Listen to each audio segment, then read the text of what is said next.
In a quiet village surrounded by green mountains, there lived a 16-year-old girl named Laila. Her family was poor, but they were kind and honest. They lived in a small house with a tiny garden behind it.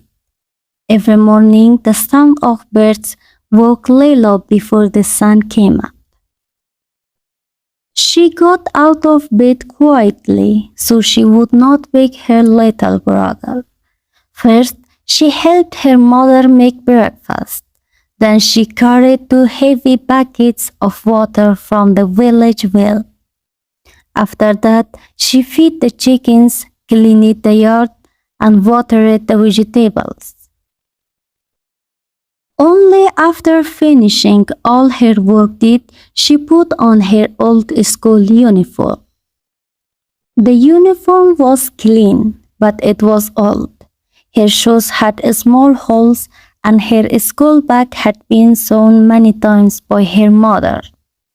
Laila knew she looked different from many other students, but she never felt ashamed. She loved school. It took almost 1 hour to walk there. The road was long and dusty, but Laila enjoyed every step. She watched the trees move in the wind, listened to the birds singing, and practiced English words as she walked. She dreamed of becoming a teacher one day. She wanted to help children who could not afford a good education. When she arrived at school, her English teacher, Miss Sarah, smiled warmly. "Good morning, Laila." "Good morning, Miss Sarah," Laila replied with a happy smile. Miss Sarah often said, "Laila, you ask good questions. Never stop learning." Those words stayed in Laila's heart. But not everyone believed on her. Some people in the village said, "She is just a poor village girl. She will never become a teacher." Others laughed when they saw her old clothes. Laila heard those words many times, but she never answered. She believed that working hard was better than arguing. One afternoon, everything changed. Her father came home much earlier than usual. His face looked pale, and he could hardly walk. He sat down slowly and held his chest. Laila quickly brought him a glass of water. "Father, what happened?" she asked. "I do not feel well," he said softly. "I think I worked too hard." The next morning, he was even sicker. The village doctor came to see him. After the examination, the doctor looked at the family.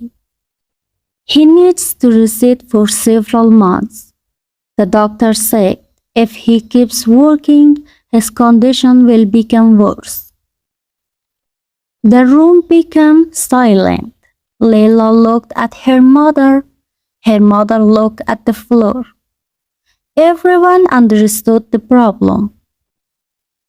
Without her father working on the farm, the family had almost no income.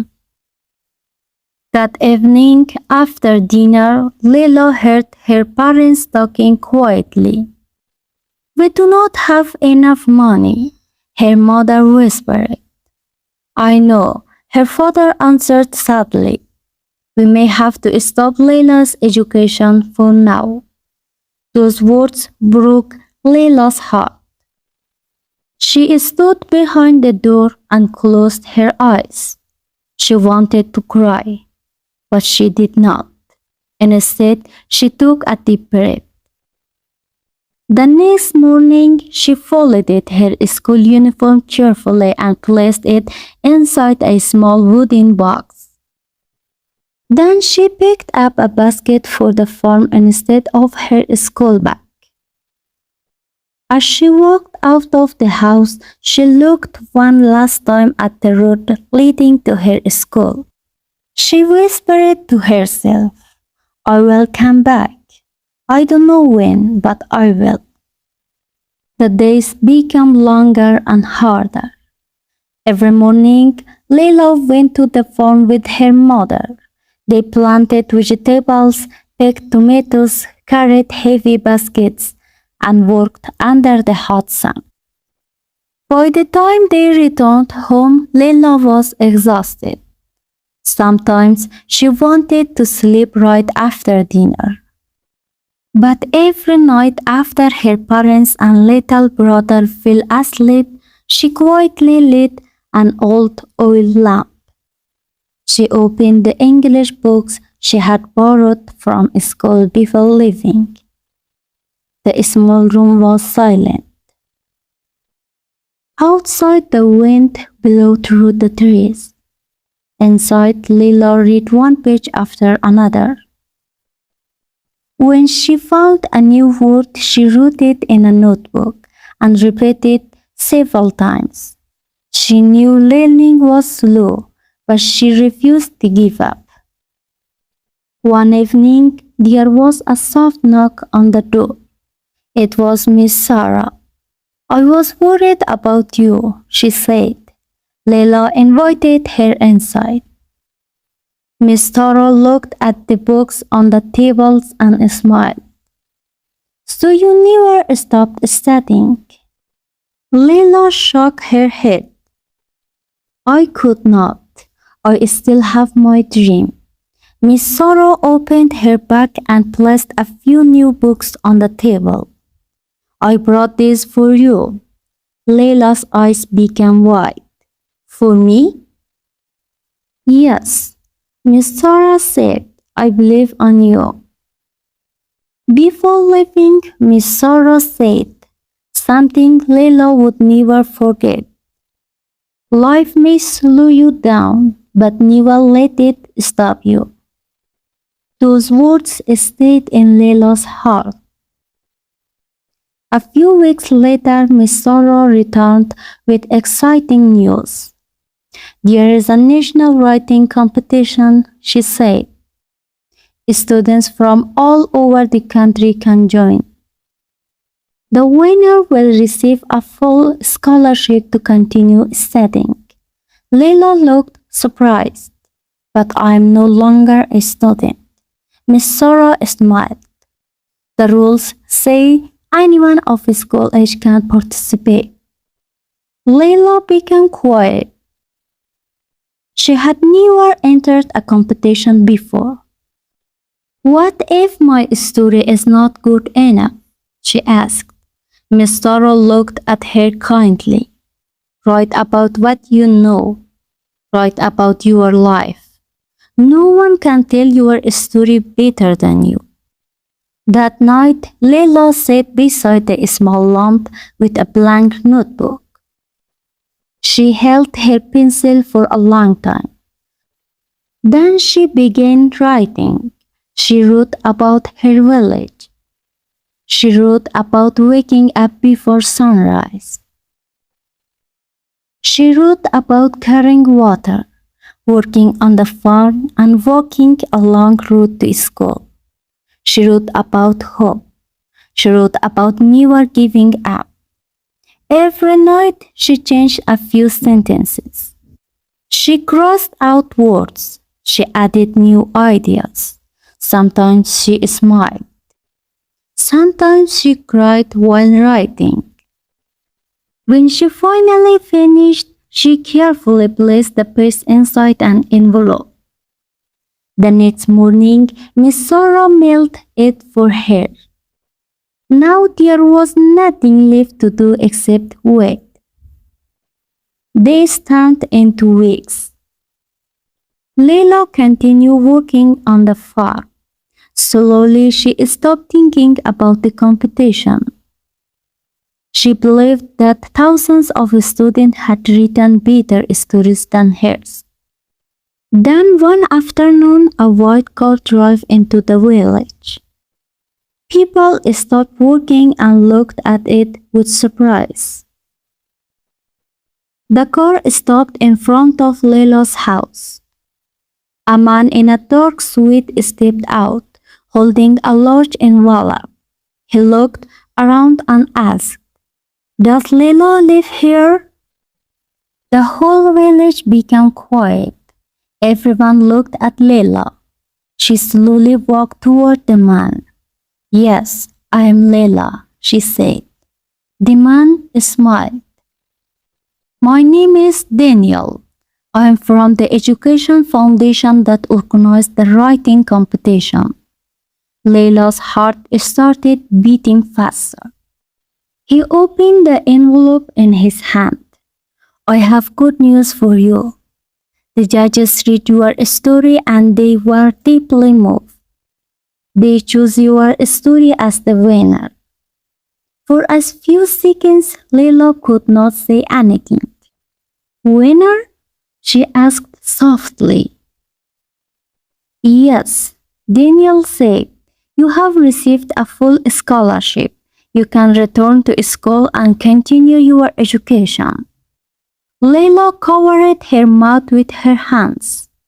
Her eyes filled with tears. Her mother hugged her tightly. Her father, who was still recovering, smiled proudly.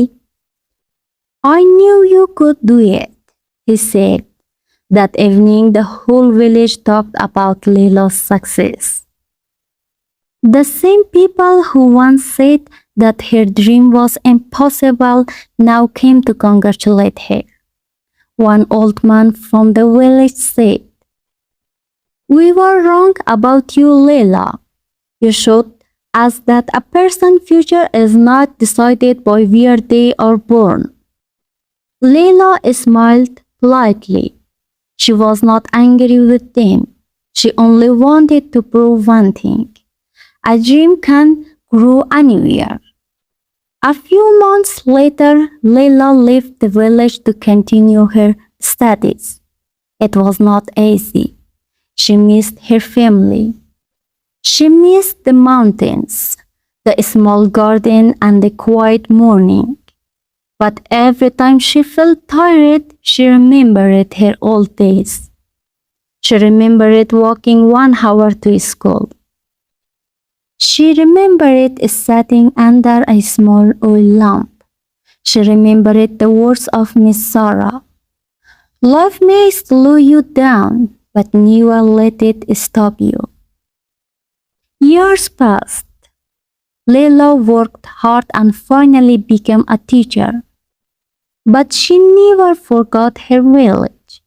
After many years, she returned home. The small village had changed. There were more houses, better roads, and new school. But the biggest surprise was that the new school was built by Layla herself. Children from the village could now study without walking for hours. On the first day of the school opening, Layla stood in front of many young students. She looked at them and smiled. It was once a girl who thought her dream was too far away. But I learned something important. Your situation today does not decide your tomorrow. If you keep learning, keep working, and believe on yourself, you can change your life. The children listened carefully, and among them there was another young girl sitting in the first row. She was wearing old clothes and carrying a simple bag, but her eyes were full of hope, just like Layla's eyes many years ago. And that is how one village girl proved that even the smallest dream can become something big.